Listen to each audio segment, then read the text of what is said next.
Hello everyone, welcome back to my YouTube channel all about radiology. Today I am going to discuss about the grid. I Maroof Ahmad, professor of radiology imaging technology, आज आपसे बात करने वाला हूँ मैं grid के बारे में।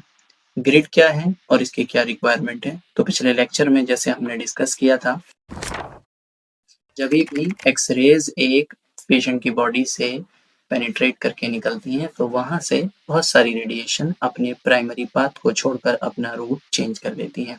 सो when a beam of x-rays passes through the patient, the beam is absorbed and scattered. इसके दो ही रूट्स हमें देखने को मिल सकते हैं, या तो वो रेडिएशन एब्जॉर्ब हो जाती है या उसका रूट जो है चेंज हो जाता है। So the absorbed primary beam gives a useful shadow, while the scattered radiation will tend to spoil the shadow.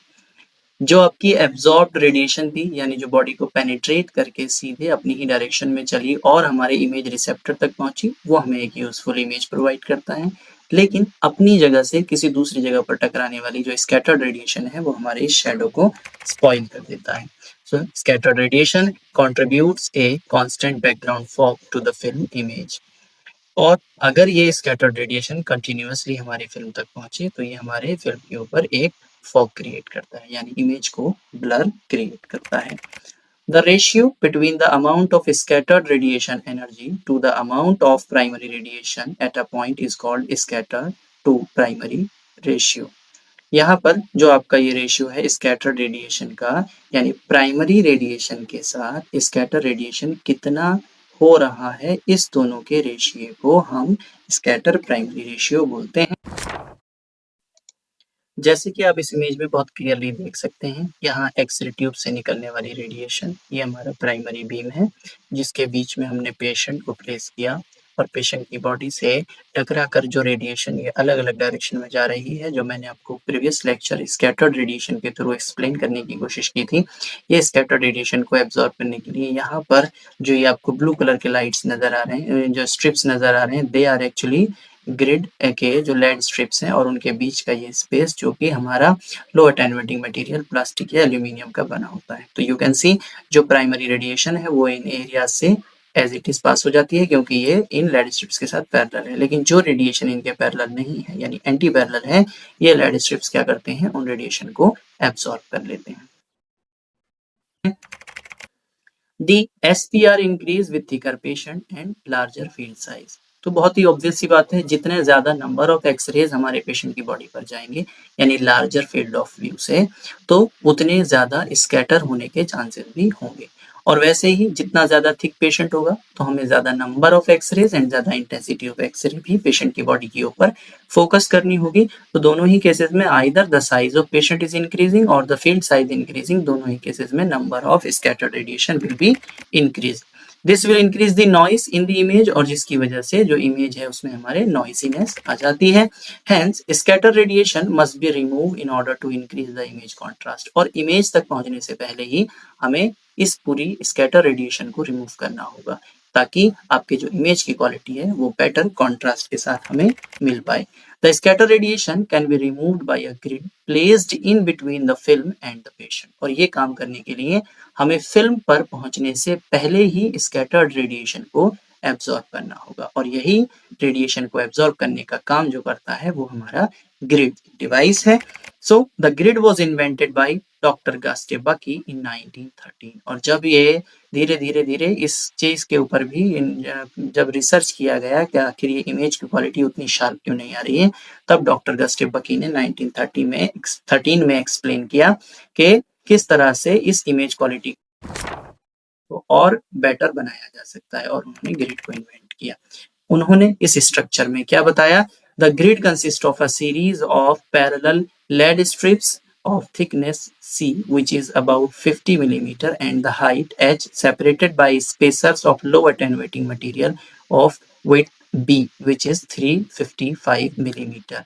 350 millimetre का मतलब होता है ये ऑलमोस्ट हमारे 3.5 सेंटीमीटर के स्पेसर्स हैं, और ये 5 सेंटीमीटर की हाइट वाले हमारे यहाँ पर प्रेजेंट होते हैं जो लेड के स्ट्रिप्स होते हैं। तो इतने ज्यादा हाइट और इनके बीच में गैप रखने का रीजन है कि रेडिएशन बीच में से इनफ स्पेस मिले जहां से प्राइमरी बीम निकल सके, और जो रेडिएशन डेविएट हो रही है अपने प्राइमरी पाथ से उसको एब्सॉर्ब भी कर सकें। एल्यूमिनियम और plastic fibres are used as low attenuating spacers, और इन लेड स्ट्राइप्स के बीच में जो आपका यहाँ पर प्रेजेंट होता है वो है हमारे low attenuating material यानी एल्यूमिनियम या plastic spacers. The grid is position between the patient and the detector so that its long axis is pointed towards the x-ray beam। और हम इसको इस तरह से लगाते हैं जब भी पेशेंट के बीच में प्लेस करते हैं कि इसकी लॉन्ग एक्सिस जो है वो हमारे पेशेंट को फेस करती है।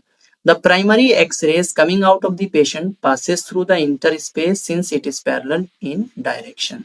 और जो प्राइमरी एक्सरे बीम हमारा आया वो लेड स्ट्राइप्स के साथ पैरेलली होता है, तो वो इजीली इसको क्रॉस करते हुए निकल जाता है। But the scattered radiation which are in non parallel direction strike the grid bars and get absorbed. और जो रेडिएशन एक अलग ही डायरेक्शन में, मान लेते हैं इस डायरेक्शन में आ रहा था और यहाँ से टकरा के ये इधर जाने लगा, तो ये पैरेलल नहीं बचा, तो जो लेड स्ट्रिप्स यहाँ पर खड़ा था ये इसको क्या कर लेगा, एब्सॉर्ब कर लेगा। इस डायग्राम के थ्रू आप बहुत इजीली इसको समझ सकते हैं। ये हमारी प्राइमरी रेडिएशन बीम आ रही है।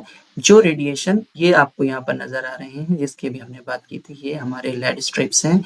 इनकी हाइट हमने H से डिनोट किया है, इनकी थिकनेस को हमने C से डिनोट किया है और इनके बीच के गैप को B से डिनोट किया है। तो यहाँ पर जो आपका प्राइमरी कट ऑफ डिस्टेंस होता है इसको W is equals to SID, यानी ये हमारा SID होता है और इसको मल्टीप्लाई किया है B अपॉन H से। B मतलब दोनों लेड स्ट्राइप्स के बीच का जो आपका डिस्टेंस है और उनकी एक स्ट्रिप्स की जो हाइट है, इसको SID के साथ अगर मल्टीप्लाई करेंगे तो हमें प्राइमरी कट ऑफ मिल जाता है, जो आपकी कितनी रेडिएशन यहाँ पर एब्जॉर्ब होगी। तो ये जो आपका यहाँ पर ग्रिड नजर आ रहा है, ये ग्रिड हमारे लेड स्ट्रिप्स के जो साथ पैरेलली निकल जाएंगे रेडिएशन, वो हमारे प्राइमरी बीम है, लेकिन जो टकरा के अपना रूट चेंज करते हैं ये जाकर लेड स्ट्रिप्स पे एब्सॉर्ब हो जाएंगे। इस चीज को एक्सप्लेन करने के लिए कि आपकी जो ये ग्रिड है कितना और किस हिसाब से वर्क करने वाली है, उसको हम ग्रिड रेशियो कहते हैं। The ability of the grid to discriminate against scattered radiation is measured by the grid ratio which is defined as the ratio of the height h to the width of the spacers between the lead strips. और इस चीज को जो भी हमने पहले grid cut off की बात की थी उसमें भी हमने हाइट और स्पेसर्स की बात की थी, तो ये ग्रिड रेशियो कहलाता है। So grid ratio is equals to H upon B. H is the height of lead strips or B is the distance between both of them. So the grid ratio increases, the grid removes more scattered radiation. यानी जितना ज्यादा grid के बीच में ratio होगा आपके दो lead strips के बीच का, हाइट ज्यादा और उनके बीच का जो गैप है वो कम होगा, तो आपकी जो ग्रिड है वो ज्यादा केपेबल होगी स्कैटर्ड रेडिएशन को एब्सॉर्ब करने के लिए। सो ग्रिड के इस स्ट्रक्चर के बारे में जानने के लिए आज हम यहाँ पर ही इसको वाइंड अप करेंगे। Thank you for watching my YouTube channel all about radiology. Subscribe for more videos, और ग्रिड के नेक्स्ट पार्ट यानी टाइप्स ऑफ ग्रिड के साथ हम बहुत जल्दी वापस आएंगे मेरे YouTube channel all about radiology पे। Thank you so much, have a good day.